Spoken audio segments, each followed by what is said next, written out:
of course, we got to play that little ditty. Greetings to everyone. Wow, we got a special guest today, tonight on our very wonderful Scarif Live. Brad, how's it going, brother? And Rob's here too. That's amazing. That's We said amazing. special. Hey, You said Who else is special. here? I'm doing great. We got Rob from the JTA here. Rob, how are you doing? I'm doing awesome. Always happy to be on to talk a little Mandalorian with a couple of, light, casual Star Wars fans. Casual. I'm just that sitting is here correct. wondering, what do I want to invest in? Beskar, adamantium, or vibranium? I don't know which one. Which Or which is the way to plexiglass. go? Plexiglass I don't during know. COVID, I would say.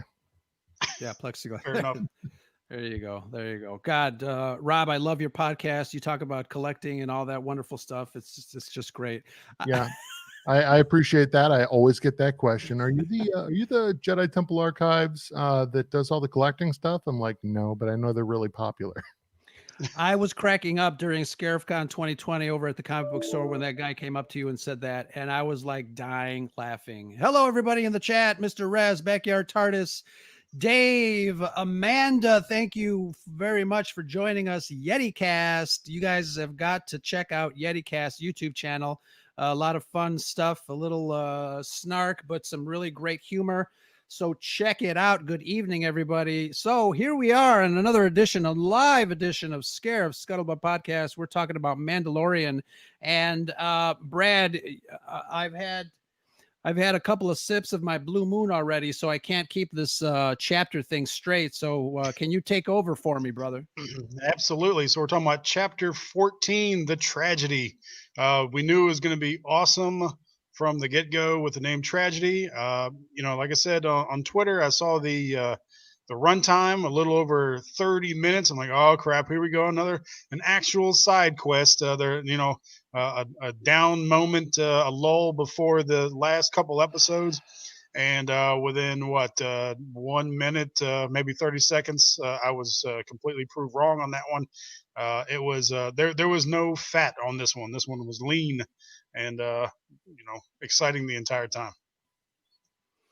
Absolutely. And I totally forgot that one of my favorite directors, Robert Rodriguez, directed this episode. And as everybody in the chat knows, he is very fond of zombies, mariachis, and titty twisters. So a real treat for me. What about you, Rob? Well, I'm a big fan of the titty twister. Hard to do when they're wearing Beskar, so he had a challenge in front of him. But I was completely surprised in this episode. I, like Brad, thought it was going to be another kind of side quest. I knew they were going to probably finish with 2 really strong episodes, and for them to get to Tython, which at no point in Star Wars history did I ever picture that looking so much like Southern California, but for them to dive right into Tython and waste no time in this episode. I don't mind the shorter episodes when they keep it super tight, and it's really all story driven and action driven, and that is what we got with this particular episode. I want to address something real fast that you said regarding the Southern California landscape. And one of the things that I really enjoyed of this episode is that they actually went outside. I think the advent of the volume is great, but I don't think anything will be. I don't think it'll replace, actually going out on location. I think it's something that that looks great on camera. Whether, it's okay, it's familiar. People in California, I'm like, hey, that's my backyard. But still, it's still really cool to see, live action done in live action in opposed to a studio. I think it's great. Brad, what did you think of that? I thought it looked really nice. Somebody called it, thought it looked like a fan film on Twitter. I disagree with it. I thought it looked really nice, really natural. But Ro, did you think they were actually going to be on Tython on this episode? No, like you. Well, first of all, that is a great compliment to fan films, and I've seen a lot of fan films, so Yeah.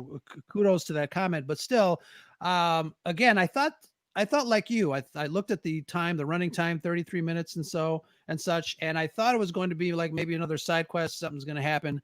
But yeah, they went to say it again, Tython. Tython. Yeah, maybe next time I'll just drink juice with some gin in it. They went with to some Tython. and they got there right away. I loved, that little sequence at the beginning where Mando is calling Grogu and he's like cracking up because now we know his name.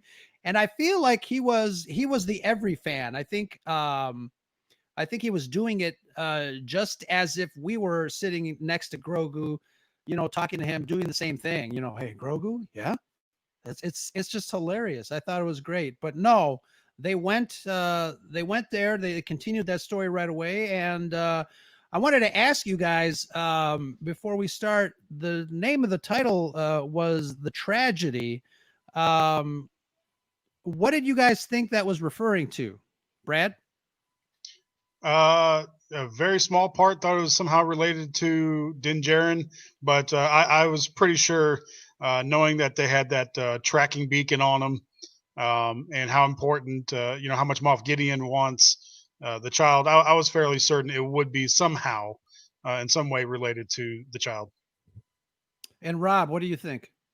I was almost 90% convinced it was going to be related to the child. I figured that Gideon, as soon as they brought Tython into the equation, I think in order for them to really have a huge closing couple of episodes, that it was likely that he was going to end up with the child in his possession by the end of this episode. So, I really didn't think it was going to be anything beyond that. It was really on multiple levels. And interestingly enough, I was not expecting the arrival of Boba Fett. Certainly not Fennec Shand, and the fact that they, now have this debt to the Mandalorian until the child is safe is an interesting twist that I was really not anticipating. If they do what they did in season 1, where maybe the next episode is him gathering his forces together, the fact that you could have Boba Fett, Fennec Shand, Ahsoka, Bo-Katan, and the Night Owls, I mean, that could be a pretty impressive final episode. And Avengers don't forget, Assemble. don't forget Mayfeld. We will Sure. get a little comedic relief in there, Right, as well. So, Ro, did you crap your pants when he turned on his infrared and then Slave One zoomed in on screen? Yeah, I watched that. My third time I watched it with my son, and when he saw that, I mean, again, you watch it with your kids, and you watch it through their eyes, and it's like you're watching it again for the first time. But he saw the Slave One, and he just looked at me. He started clapping and yelling and jumping off the couch. It was really great, and I felt that. One thing that Rob that you said regarding that title and how it works on different levels. My interpretation was that so Grogu was on the Seeing Stone and he was communing or trying to commune with the Jedi, and you saw, the life force, going out. I believe that the tragedy refers to the fact that no one is listening. There's no Jedi out there that is accepting the call, and I feel that as much as we want, obviously there's been Luke Skywalker talk, there's been Ezra talk. I have a feeling that the tragedy refers to the fact that there's just no one out there, and we get to deal with that reality at this point. And I think that's fascinating. I could be wrong. Again, Brad, if I'm wrong, you can go ahead and plaster that all over social media. But I wouldn't expect it to be Luke Skywalker. I think that is the name that jumps into a lot of people's heads right off the bat. But I think that, what has been established at this point in Star Wars lore is that Luke is really out searching the galaxy, trying to collect Jedi artifacts, trying to kind of find his place and find his way toward what he ultimately is going to want to do, which is to establish a Jedi Academy. But that is down the road from where we're at, which is only a handful of years after the end of Return of the Jedi. And so I don't really think he is, tuned in to necessarily looking for other Jedi. I think he is right now kind of focused on himself and getting himself to where he needs to be to reestablish that Jedi Order or whatever his version of that's going to be. I think Ezra, with the fact that they brought Thrawn into the equation in the Ahsoka episode the week prior, is a possibility, but we don't even know necessarily that anyone has found Thrawn and Ezra. So I think it's going to be really interesting. You may be very, very much correct that there is no one out there to answer that call, although Grogu was on that Seeing Stone for quite some time.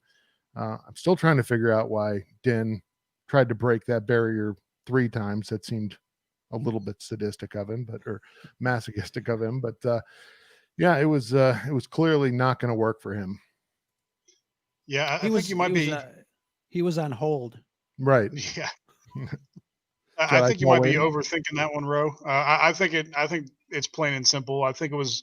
I mean, I'd say the child getting abducted by 4 dark troopers. I think that's tragedy enough. And as someone pointed out in the chat, the beautiful Razor Crest, all fixed up, ready to go, getting obliterated from the skies. I think those count as tragedy enough. I think someone will answer the call. We'll probably get back to it near the end of the episode. I think somebody will answer the call, and I think that's going to be one of those maybe at the end of like the prediction you made earlier for Ahsoka. I think maybe the Jedi that answers the call will be seen late in the last episode of this season. And we have to remember that it's Dave Filoni we're talking about. So, obviously maybe not Luke, but, there's a strong possibility that, we're going to get Ezra. We're going to get at least the continuation of Rebels and how that story plays out. Now, the article in Vanity Fair stated that, Dave Filoni was talking about, he really wasn't telling us like where in the timeline we see Ahsoka here. So it could be before, it could be after. So, we'll see what happens. I want to address Dale's comment in the chat. He brings up Mace Windu. And again, I have long said the worst possible way to kill a Force user is to throw him down a shaft or out a window. Everyone else we've seen that has been thrown out a shaft or down a window has come back in some way, shape, or form. So I think it'd be awesome to bring Mace Windu back into the equation. He would certainly be the Jedi most likely to be able to deal with Grogu, who has clearly got some dark side tendencies from what we see in the final scene of this episode, where he's choking out stormtroopers and dragging them around the room and smashing them together. He may have had some Jedi training, but he clearly has gone through some dark times, and that has impacted him. I've even seen people talking about the fact that, part of this may be that he gets turned to the dark side. So I think it's going to be interesting to see where he goes. Sam Jackson has said many times how much he would love to come back to the Star Wars universe, but really, how old would Mace be by this time? Because we're talking about nearly what, 30 years? Yeah, almost over 25 years since we last saw Mace, and he wasn't exactly young in Revenge of the Sith, so he would be old as hell if he came back. Doesn't mean he won't. I mean, and he'll look the part just fine. But yeah, you want to talk about somebody that's probably a little bit bitter.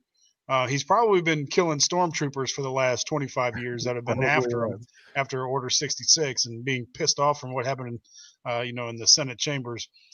So yeah, I mean, it's a possibility. I think it's a long shot though at this point. He definitely have tipped over the edge of his Vapad lightsaber style into the dark side by this point. There could be no worse teacher, like for the reasons you mentioned. Right. There could be no worse teacher for Grogu at this point. Agreed. Than Mace Windu. Agreed. Be fun, but it'd be wrong. Right. Look, I'm very selfish. I'm looking out for my theory about killing Force users by throwing them down a shaft. So, yeah, I mean, I still like Cal Kestis. We talked about this last episode. He's talked about. I always forget the actor's name, but he's talked about how he would love to reprise that role as Cal. He stood his own against Inquisitors, and even a short little skirmish with Vader. And he still had a positive demeanor at the end of it. So I think we will get to Ezra, but I don't think yet. I think seasons 3 and 4 are already booked for this show. I think 3's already filming or done filming. Right. So, Filoni's playing the long game on this one. In the meantime, I would love to see Cal in live action. Can you imagine if they brought BD1 into a live action where people actually look? Right now, there's a video game community that knows of that droid, but talk about a droid that would be a love story with the fan base. BD1, Cal Kestis's companion droid in that Jedi Fallen Order video game series would blow BB-8 right out of the water. And Grogu playing with BD1? Are you kidding me? Like it sells itself right there. And I did mention on Twitter, we were talking about who rescued Grogu from the temple, or who took him. You know, I already gave my theory about, I think it's Palpatine or an Inquisitor, or somebody else that works for Palpatine. But I mentioned Maz, and I would love to see even more connections. Maz Kanata is a Force user, so it'd been cool or it will be cool if we got to see Maz in this and further connections between the original trilogy and the sequel trilogy. You know, maybe that will actually build up our appreciation for the sequel trilogy if Filoni and Favreau can tie those together more. And it's funny because I see them, starting to piece together a lot of stuff, a lot better than the folks that were in charge of the sequel trilogy. I mean, they're bringing in, stuff from the games, stuff from the prequels, items, lore from expanded universe material. I mean, come on, it's quite surprising how well. And you said it last week, Brad. It's very surprising and really cool how well they're doing it. Yeah. So I mean, I say we got to talk about Boba. How good of a job did he do? I mean, like Tamora Morrison just absolutely sold that character without the armor. I mean, Boba Fett's always been known for his armor, so I guess the bounty hunter makes the armor, not the other way around. How about his performance in this show? Amazing, amazing. I posted that video clip that was that I put on Twitter. One of the things that I really loved was the music during that sequence when he first came up. Again, it was just so intense.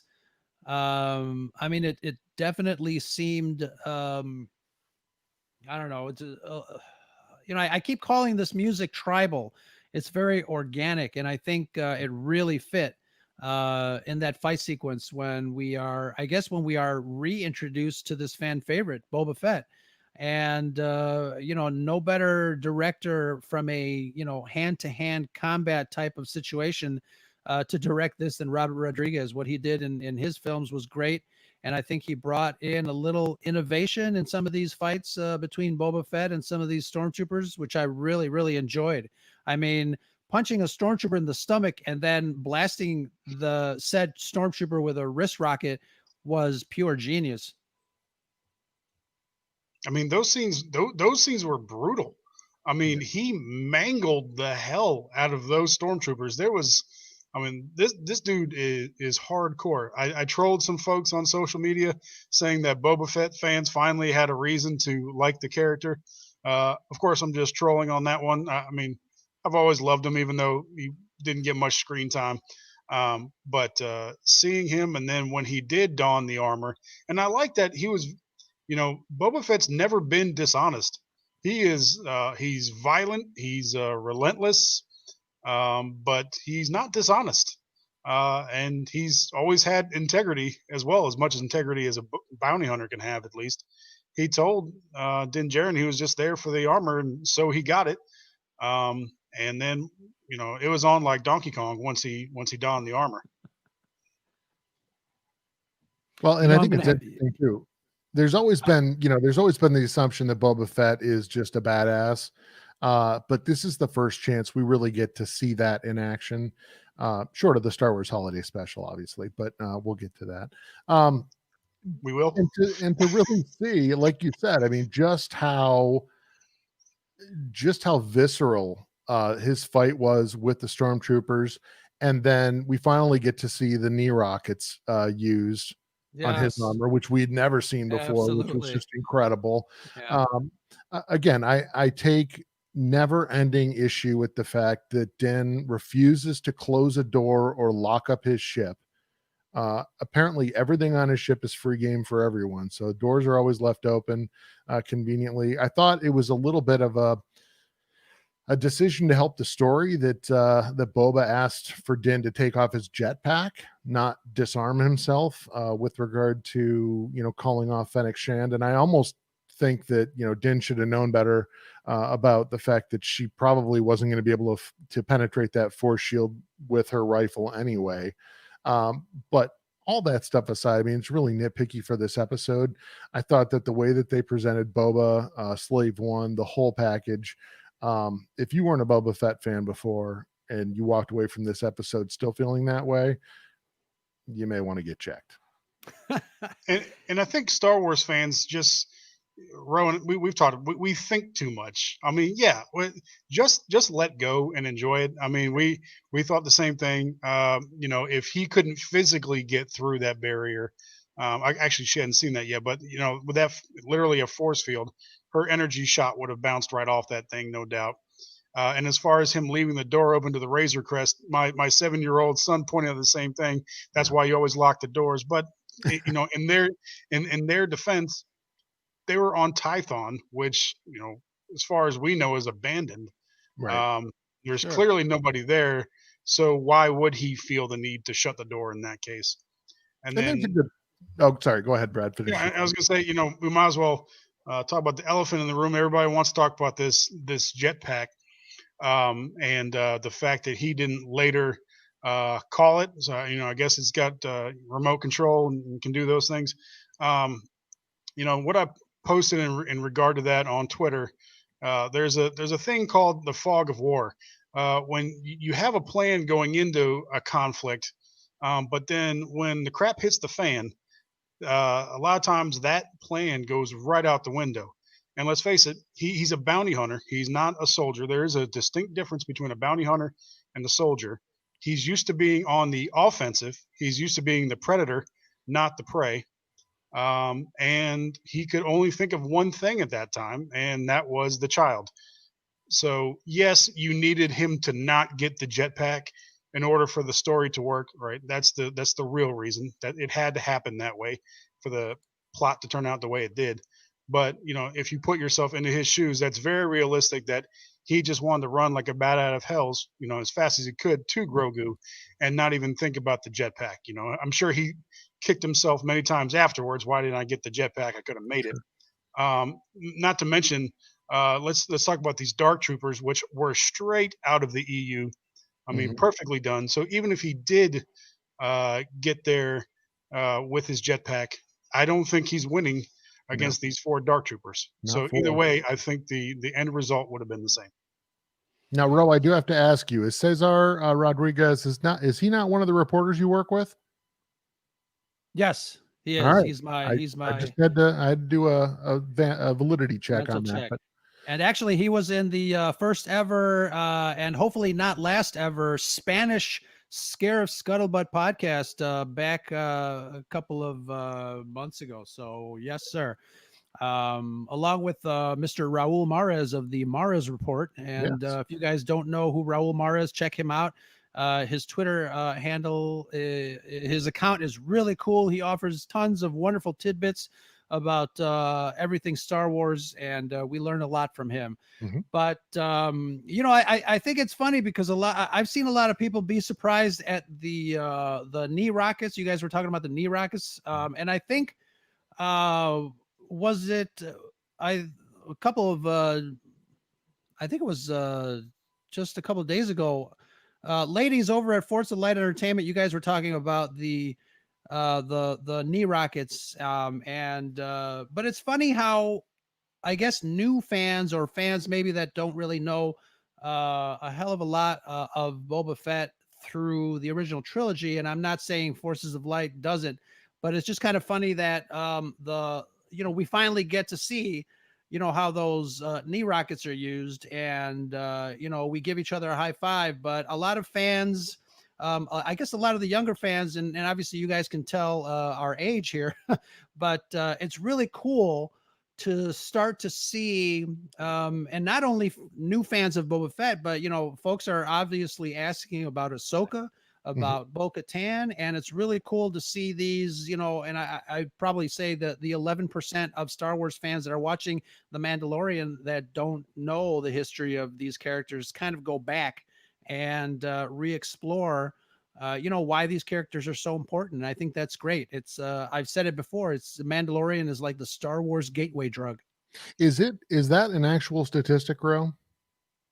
It's pretty close. Yeah, It's pretty close. it's interesting. My father, who was the one that took me to see my first ever Star Wars film, the original Star Wars film at a drive-in, and who kind of got me into this at the beginning, had kind of gotten away from it over the years, and Mandalorian has sucked him back in. He has now started watching. He's just finished up season 1. He's just watched episode 1 of season 2, and was texting me about that earlier tonight. But to your point about the knee rockets, I mean, the armor that Boba Fett wears, his leg armor really only consists of those the knee armor, and it's really easy to not focus on that. So I wouldn't blame anyone for not noticing that there is more to it than just something to protect the kneecap. All of his armor is focused up top, as opposed to like Din's, which has all the thigh and shin protection. So it's all these things that are in the dictionaries from the original trilogy, and all these little details about the armor. If you look at his, I mean, I thought it was cool that he even had the chain code and coded into the armor, which I think went a long way toward showing Din that in fact it did belong to him. And I think more importantly, the thing that they established with that is the fact that now they are finally starting to, after years and years and years of basically saying that Jango and Boba were really kind of not Mandalorians, they were not officially part of any of the Mandalorian casts, and now they are bringing them back into that within canon, which I think cleans a lot of things up. Very much in favor of that. And I'll be honest with you, I'm one of the, I completely forgot about the knee rockets. So when he used those, it was kind of my they fly now. They fly now. That was my Rise of Skywalker moment on this one. So it took me and my sons by surprise when he used those. But it was a nice surprise. I forgot he had those. And speaking of Rise of Skywalker, I mean, they're a little throwback too when Boba Fett aimed for the 2 stormtrooper shuttles, and one of them very reminiscent to what happened in Rise of Skywalker. I would love to have been a fly in the wall when that meeting took place between Filoni, Favreau, and Rodriguez. I wonder who said, guys, I want to use all of Boba Fett's weapons, including those knee rockets. I would have loved to have seen that. And we definitely saw it, from the, the wrist rockets to the knee rockets and his backpack rocket. I mean, it was all on display and I loved it. And a gaffy stick. So, yeah, I mean, the way he used that was brutal. Now, as far as these transports go, is it me or those were very, very close to First Order? They were identical. Yeah. So, we keep talking about this, and this is why I posted a couple of days ago. I'm, reading the Rise of Skywalker novelization, which I pointed out I think is better than the movie. There's a lot more details, makes it make a lot more sense than what we see in the movie. But with it's becoming clear now that the Empire and the First Order are clearly not 2 distinct entities. Even one is it basically Windows 95 versus Windows 2000 and whatever. It's the same thing. But I would love if Allegiant General Pride was to a younger version of him was to be featured on The Mandalorian, because he says he's been working his entire life starting from the Empire. So if he were to be working with, or if Moff Gideon was working for him, that would be amazing. But these transports were nearly identical to what we saw first scene of The Force Awakens. It's like I've seen a comment like that on Twitter, Brad. It's possible. I say a few things on there. But yeah, I don't think I ever thought that the Empire was not at least some offshoot of the Empire, or the First Order was some offshoot of the Empire. I think it's it'd be logical to assume that a force as big and mammoth as the Empire, just because the 2 leads were dead, they just didn't disappear into nothing. So I would assume that that they were still around, and just the First Order was kind of a reorganization of the Empire. And of course we see that happening. I'm pretty excited to see how that reorganization takes place. I think in the next if the Mandalorian and possibly other shows besides the Mandalorian, as we kind of see the stage being set up for other offshoots of whatever it is that these people are planning for us. And again, it's a great time to be a Star Wars fan, because we're getting a lot of content. Streaming, obviously the future of entertainment. Unfortunately, movie theaters are slowly slipping away because of our current world situation here. But I'm all for it. As long as you tell me a really great story that I can really enjoy and watch over and over again and kind of examine and talk to you nerds about it, I'm in. I'm happy to see that it looks like both Kenobi and the Cassian Andor series have both been set to begin filming. So it looks like Disney Plus is going to be delivering on some of the other content that we were promised as Star Wars fans very early on. I'm very hopeful that they space this out, and I can't see why they wouldn't, throughout the year, to ensure that we've kind of got a rotation of content to keep us entertained. And if they put the time and effort and the quality into it that they're doing with The Mandalorian, I think that we're in for very bright days ahead.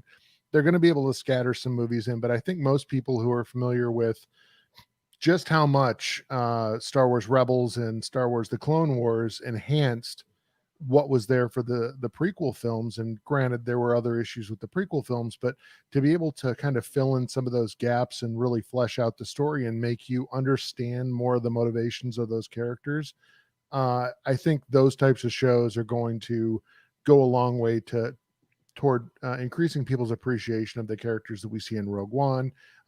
Certainly, I think Obi-Wan Kenobi already has pretty much a cult following, as he should, and all of that being based off Sir Alec Guinness and his performance. But there's a lot that they can do with these types of series and these serial adaptations of Star Wars to complement what they put out in the theaters, that I think it's going to make it easier for them to make films where they don't have to spend so much time explaining what's going on. And just going back to Boba's weaponry for 1 second, I thought one of the great moments in this one was when he shot down the transports, and they said nice shot, and he said, well, I was aiming for the other one.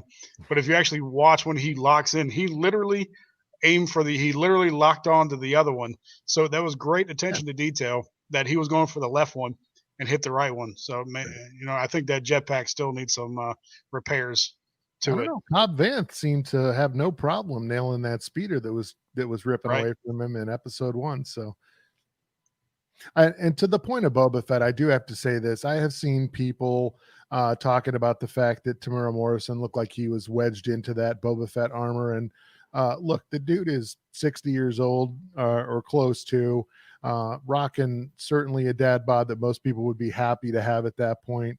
And there was the comment that Ro had brought up in the chat earlier that he looked very imposing in that Boba Fett armor. And I would completely agree with that. I think that, anybody is going to be happy to be where Tamura Morrison is. I thought his pronunciation of Bubba Fett was pretty funny. Sounded like he came from the Florida Panhandle, but I'll take it. He seemed to be ruthless and in prime form, and didn't seem to have any trouble taking out those stormtroopers, as we talked about earlier. Absolutely. And speaking of dad bods, I just want to take a quick little pause to mention our sponsor. Oh, it's that time. It's that time. Out ahead of time, but we not didn't. At all. But I think every dad bod probably needs this product. And if you guys would be so gracious to head on over to manscaped.com, use our promo code, and I'm going to let Brad say it because he loves saying it, and you'll get 20% off. Actually, it's really nice. It comes in this really nice carrying case. It's got all sorts of really nice attachments. It comes with some lotion, and men, you guys will definitely enjoy cleaning yourself up with this. Is that called the ball sack? Wherever hair is found. But while you guys talk, I'm going to go use it. Yeah. So I was really worried when Ro leaned down that he was going to show us the finished product. This show is not rated for that, but definitely go over to manscaped.com, use our promo code beach balls. I don't know why Ro thinks I love saying that so much, but nobody wants to play with dirty beach balls. So if you're playing on the beaches of Scarif, make sure your beach balls are clean. And don't whip them out on Scarif either. I'm pretty sure that's against Imperial law. But anyway, whether you're buying for yourself or we are in the holiday season, everybody's ordering online these days to get it delivered to you. Go to manscaped.com, use promo code BEACHBALLS, and you will be helping us out, and you'll be getting something great for yourself. You'll get 20% off. So go to manscaped.com. Yeah, don't forget, Shane will know if you've been nutty or nice. Heyo. Heyo, and thank you very much, Backyard TARDIS. I know he purchased a set, and they're actually really nice clippers. So wherever it is that you have hair, I think it'll come in handy. We do not need to see the pictures afterwards. We will. Yeah, I'm gonna close the DMs if you guys send me those. Just send them to Ro. He appreciates those. Excellent. Thank you very much. So, I mean, I don't know what else is left. I mean, here we go. We're talking about towards the end of this episode, the tragedy. And, I talked about what I thought the tragedy was. I know the tragedy, obviously, at the end, Grogu gets captured by Moff. Oh, let's talk about Boba Fett and how when he was chasing those dark troopers, he sees the Imperial cruiser and he freaks. Yeah, I love that. What do you guys think about that? Well, it's kind of a weird moment because that one was a little bit awkward for me because the Mandalorian Din Djarin had already seen the cruiser using his helmet, so it was kind of surprising that he wouldn't give Boba a heads up. I guess Boba did kind of take off on him, but there's never been especially any sort of love between Boba Fett and the Empire. They paid him to do some jobs. But if you go back to the old lore, that's why Vader didn't even use his name. There's other reasons why Vader didn't use his name, but the lore of that is he didn't really care for him too much. That's why he only called him Bounty Hunter and didn't use his name. So there's not any love. We saw the fight between him and the stormtroopers. I was a little surprised, but yeah, he was not too fond of seeing that cruiser up there. I wonder if something will come into play with that. Obviously, we've got. Do we think that Boba Fett knows not only that the Empire had gone because he did survive the Sarlacc, obviously, but do we think that he knows that Vader's gone, that the Emperor is gone? Yeah, I do have to say though, there was a point made in the chat earlier about the Clone Wars reference, Star Wars Rebels references, and that cruiser was one of them, right? Yep. So it's an Arcaten's class light cruiser that was originally introduced within Star Wars Rebels. So it's not necessarily the case that necessarily Din might be familiar with it. Boba, probably. Which is why he would identify that as a direct link back to the Empire. But there were some kind of subtle references to Rebels, and that was certainly one of them. Yeah, what I get out of it, if with the Aftermath books and all the media that's come out, there's no way that Boba didn't know what went down after he got nearly eaten by the Sarlacc. So I think he was under the impression that it was just Imperial remnants scattered here and there, not with a navy intact. So I think he was surprised at what ships they still had available to him. Right. But yeah, I think it'll be interesting to see him joining the crew. But those last scenes with Grogu on the cruiser, that was brutal. So it looks like he's his Force abilities, the Force has awakened within Grogu, because before he was just trying to get the ball, and now that, to me, that looks straight out of Force Unleashed, and what you could do, the many good ways you could torture a stormtrooper in Force Unleashed, and that was straight dark side on that one. So to see him, I mean, he did avoid killing them. Yeah. But he beat the crap out of them at the same time. So it'll be. Yeah, go ahead. I want to address Mr. Rez's comment there. We talk about how the child wasn't well. He was supposed to be trained by a Jedi. Ahsoka said, "I cannot train him. Take him to commune with the Jedi somewhere, et cetera, et cetera."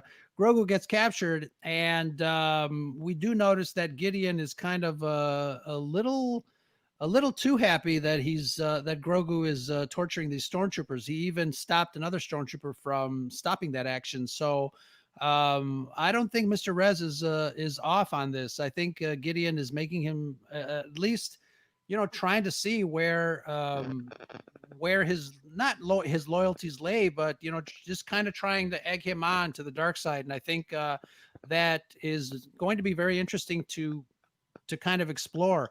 And Brad, if you're right, if Palpatine did kind of capture him in the prequel trilogy era, and that's one of the reasons his mind goes blank as far as remembering anything, Mhm. what kind of training did he receive, and why did why did he suddenly go black? So all interesting stuff. All So I interesting think things.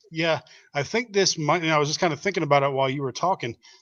We already know they're interested in Grogu for his midichlorian count, but perhaps, if this is, all part of, I think they called it Project Resurrection. In the Battlefront video games, that was more for the First Order, but bringing Palpatine back, perhaps for this to work for Palpatine, this is kind of mixing science with mysticism here. So we have the science of it with the midichlorians, but maybe if he's more apt or more leaning towards the dark side, perhaps that will make his blood more viable to use for a Palpatine clone. So maybe that's the reason why Gideon wants him to sway that way. I'm interested in that concept though, Brad, because I just finished the Aftermath trilogy, my first time through that, and there's a lot of information and there are a lot of interesting things that I had not previously been exposed to. And certainly the whole concept of the contingency for Palpatine and the fact that he knew that, well, first and foremost, I have to say that the fact that he was able to identify a shatter point, which in old school Star Wars was something that only Mace Windu had that particular ability. It was a very rare ability, which would have kind of helped Palpatine be able to foresee the future and be able to see, these critical moments in time. So we end up with a situation here where we're 15 years away from the Battle of Jakku and the First Order kind of going off into the unknowns. And certainly I would expect Palpatine to have multiple threads going to ensure his potential survival. Gideon could absolutely be tied up in that. And based on the cloning we've seen, I think that is probably even likely. But it looks like he's kind of hedging his bets with Grogu, right? If he can't figure out a way to clone a Force sensitive, then his second best option would be to have Grogu turn dark and for him to have some control over him, at least in the short term. And I think that you're absolutely right. I do think that it was interesting. One of the things he said to Grogu, though, when he showed him the dark saber and Grogu reaches out for it, it still makes me feel weird to say Grogu. I always think that's a Hutt name. But when he reaches out for it and he goes, no, little one, that you can put an eye out with that thing.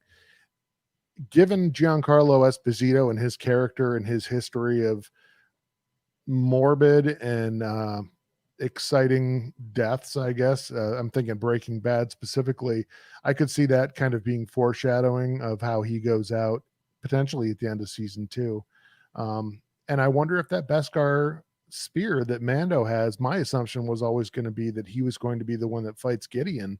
But if it's Bo-Katan that potentially is going to end up using that to fight him to reclaim the Darksaber, she'd almost have to actually earn the right to wield that as the ruler of Mandalore. And just Good one point. more thought on Aftermath for anybody that hasn't read that series. In the interludes, there's scenes. We first see Jakku in The Force Awakens, but in that book, Palpatine is dealing with Jakku. This is during the Clone Wars time, so going all the way back. So you want to talk about Mr. Contingency? He's dealing with Jakku before. You talk about those shatter points. He's dealing with Jakku before even Order 66 goes down and the rise of the Empire and everything else. And I think Favreau and Filoni are well aware of everything that's contained in the Aftermath series. And of course, they have the whole Lucasfilm group working with them on that. So yeah, he's been working on these contingencies for 60 years now, at least. Actually, more than that now. So yeah, I think you're right, Rob. I think this is all part of Palpatine's contingency plans.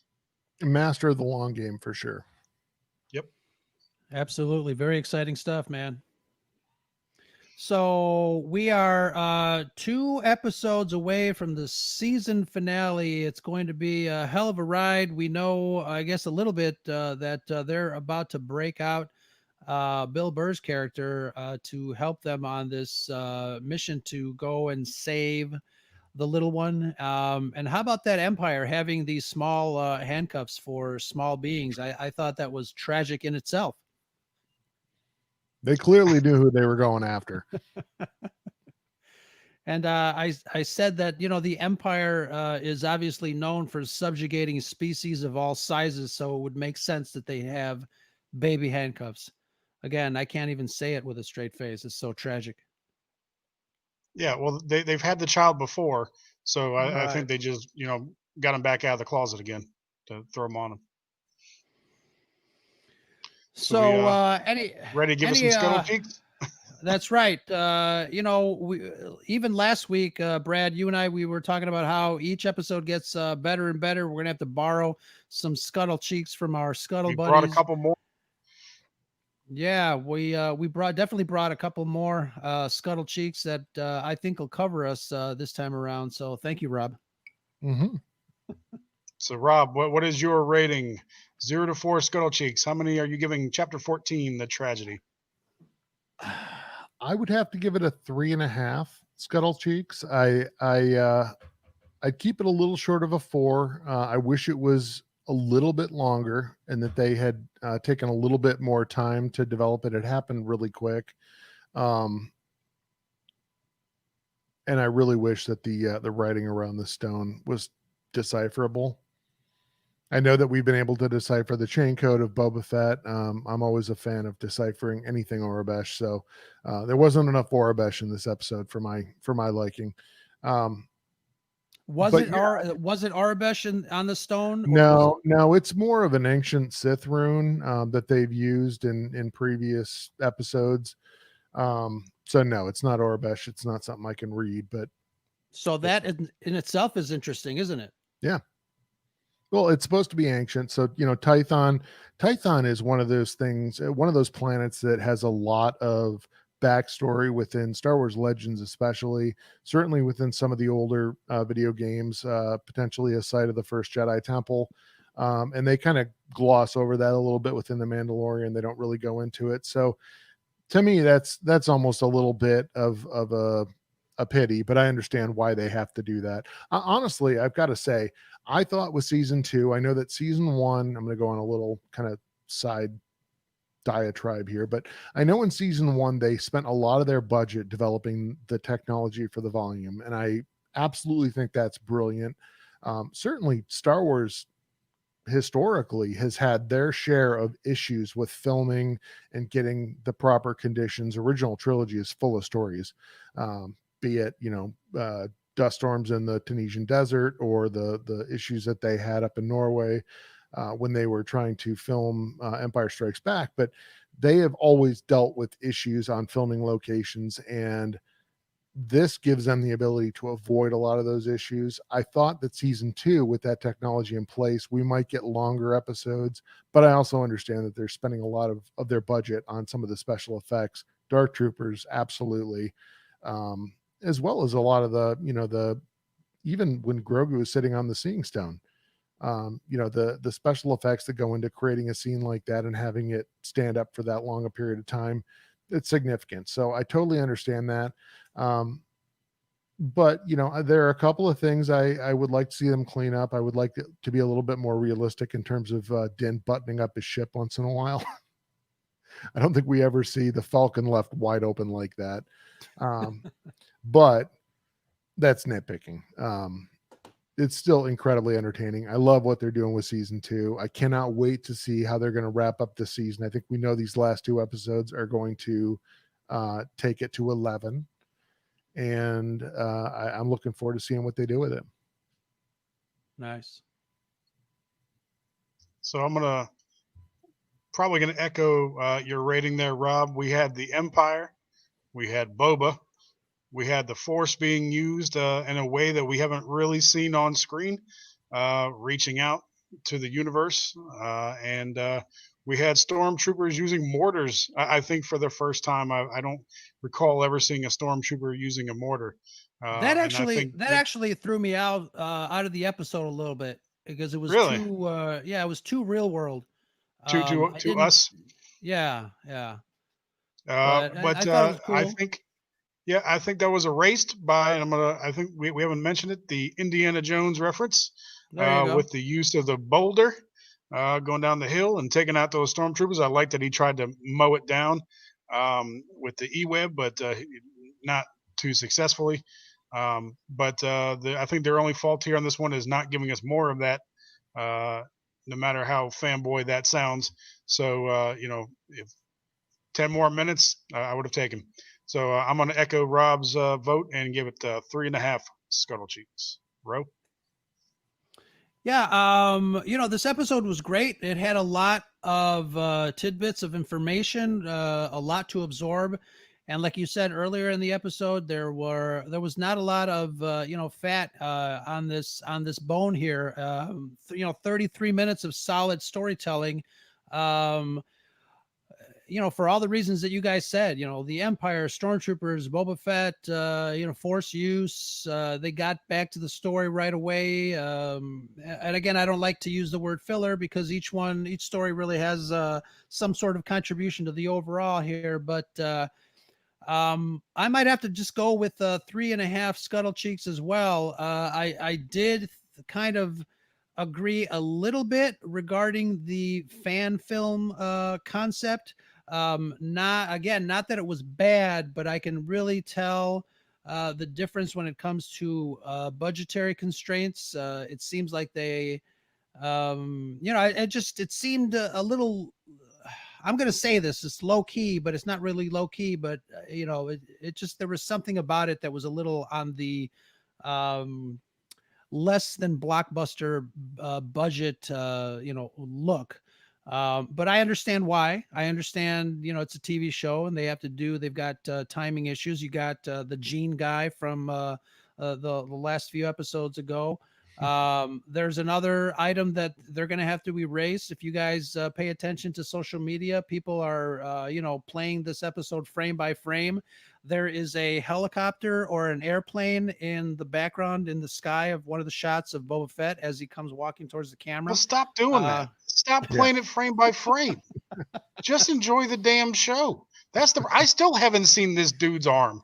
I've watched that thing like 4 times now. Oh, Of by course, the it way, took me it's 4 been times to notice removed. it. It's They gone. fixed Yeah, it, Brad. It's they gone. You fixed it, can't yeah. find it now. Did they already? Holy crap. Yeah. Okay, well, I don't feel so bad now. But people Yeah. need to stop breaking it down frame by frame and just enjoy the damn show. By the way, Oh, go we watch do, this and we week's definitely episode. do. I guarantee you they've removed the airplane or the helicopter or whatever Sure. it is. Yeah. But again, just very enjoyable. It was a great episode. I can't, I'm looking forward to the next 2 episodes, the season finale. And 3.5 scuttle cheeks. Awesome. Then I'm going to go 3 so yeah. scuttle cheeks. I feel like I'm towing the line too much. Yeah, looking forward to the end of this season, the last 2. Maybe the next episode might be down if they actually have to break out Mayfeld. I don't know. I don't want to see that show again that they had from season 1, where they were No. on the prison ship. I don't want that again. Hopefully, time passage is a little weird on this show. I think more time passes than we realize. He leaves Navarro and then suddenly they're in charge of the whole thing. Then he leaves Navarro again and suddenly she's joined the Republic, the New Republic. So time passage is a little strange on this show, a little funny. So hopefully maybe they can just skip that part and kind of allude to how they got Mayfeld out. I would really prefer it to be a 2-part finale to this season. Amen. I mean, Absolutely. thank the Force. Absolutely. So, in closing, I just want to say thank you guys for joining us in the chat. Everybody that stuck around, and Rob, thank you very much for joining us online here. Thank Very you for happy having me to. last minute. I appreciate that. I know it was a Twitter anomaly in some regards, but I didn't have any blue moon. I'm sorry. I'll send you a case and we'll call it good. Excellent, excellent. And I want to remind everybody we have our 50th episode coming up, and I had asked our friends to add to the show and share your favorite fan convention moment, Dragon Con, C2E2, whatever other con is out there, Star Wars Celebration. And because COVID-19 has kind of robbed us of getting together physically, we wanted to share your memories and talk about what makes those events so special. I had an interview and I spoke with our friend Mark Newbold, Star Wars Celebration stage MC and contributor on a various online publications like Fantha Tracks and more. So don't miss our 50th episode coming in mid-December here on the Scarif Scuttlebutt podcast. Brad, the big 5-0, you ever thought we'd be enjoying this wild podcasting ride? No, I thought we'd get maybe 4 or 5 and get bored with it or realize nobody's listening to us. But I love that idea for a 50th episode. I know Star Wars Celebration Orlando. It's the only one I've been able to get to, but I was able to take all of my kids to that, and one of the greatest moments that we've had together. So I'm looking forward to that. And one of those episodes that we've had within these 50 episodes was our discussion back in May on the Rule of Two. I wanted to invite some people to check out some of our, I'll call them classic episodes. Check out episode 27, The Rule of Two. We had a really great discussion on how it came to be, how it was executed. Did the sequel trilogy kind of kill it? Was it even useful? So check out episode 27, The Rule of Two, and then give us your thoughts on Twitter about that episode, or send us an email.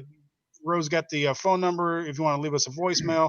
Let us know what you think about that episode 27, The Rule of Two, and we will definitely give you a shout out on a future episode of the Scarif Scuttlebutt. Definitely. The direct messages are open. If you want to leave a voicemail, it's 773 234 8659, the Scarif hotline. I just also want to remind you guys that are listening, Coruscant Radio Underground just dropped their latest discussion on episode 13, where yours truly was on there talking to Andrew and Marisha and the folks over at Coruscant Radio. They just dropped it today. Just want to remind you guys to kind of check that out. All of us here, part of the Red 5 Network, follow Red 5 Network, the number 5 on Twitter, and go check out the website. Rob, Jedi Temple Archives is on there, as well as Coruscant Radio Underground, and a slew of other wonderful podcasts that you guys hopefully will enjoy and find an interest in listening to over at red5network.com. So check that out. We have a lot of fun, obviously creating content for everybody, all our listeners, all our Red 5 families. So hopefully you guys do that.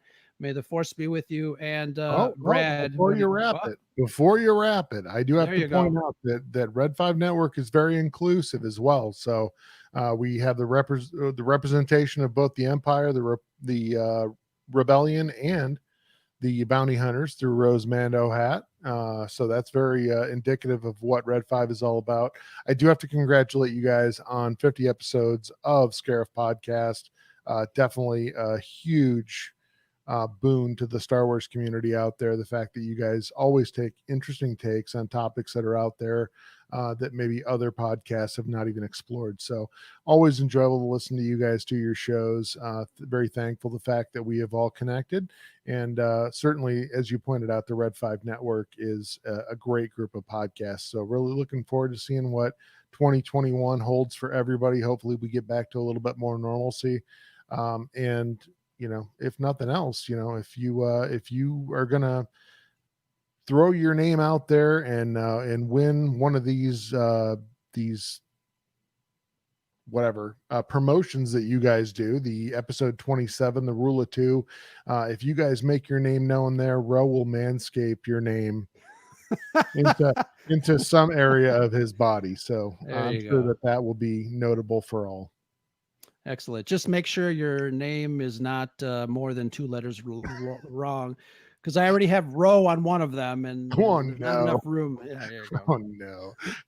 But before I hand it over to Brad, Rob, what do you got coming up on Jedi Temple Archives?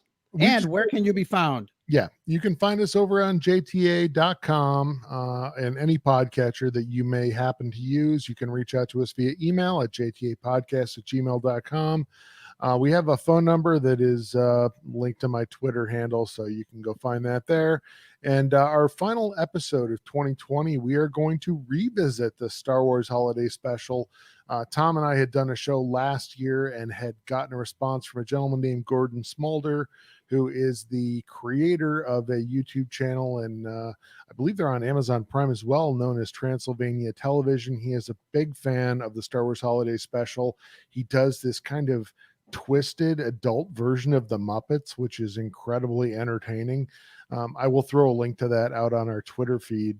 And Gordon is going to be joining Tom and I this year to talk a little bit more about his take on the Star Wars Holiday Special and what is so wonderful about that. And I think for anyone who has, I'll go on a limb, I'll say suffered through the Star Wars Holiday Special, because it was early on in the Star Wars mythos, and George kind of gave it the thumbs up without really knowing what he was doing. We do get our first introduction to Boba Fett, that Amon phase pulse blaster that we have seen made so famous in The Mandalorian. I think there's a question about whether Boba may have taken that and started on his ship. So maybe Mando did not lose that in the destruction of the Razor Crest. And, just going to be looking forward to seeing how someone who is a big fan of that special looks at it. And hopefully it introduces some people who've never had a chance to look at it to a piece of very controversial but twisted Star Wars lore. Nice. Yeah. Excellent. Yeah. And we got another team up. We got another team up with you. We've been planning this for about a month, so Yes. We'll definitely we'll get together and do that. But Brad, what do you got? Well, years ago, Dave Filoni pretty much broke the internet when he wore a T-shirt that said "Ahsoka lives." And imagine, right, we've had the worst year in recorded history or recent history. If in a couple weeks Dave Filoni wears a T-shirt that says "Mara Jade lives" and breaks the internet, and who hears the child's call but Mara Jade? And maybe there's a reason why Luke Skywalker is so angry in The Last Jedi, because somewhere along the way he lost Mara Jade, and then maybe we'll actually like The Last Jedi and all will be right with the world, because in fact Mara Jade does live, and Filoni and Favreau bring her back, and that would be amazing. But it is not always sunny on Tython, but it is always sunny on Scarif. And that, ladies and gentlemen, is the scuttlebutt. Damn you, Brad. Now, that's a tall order. So tall, I'm going to go clean up.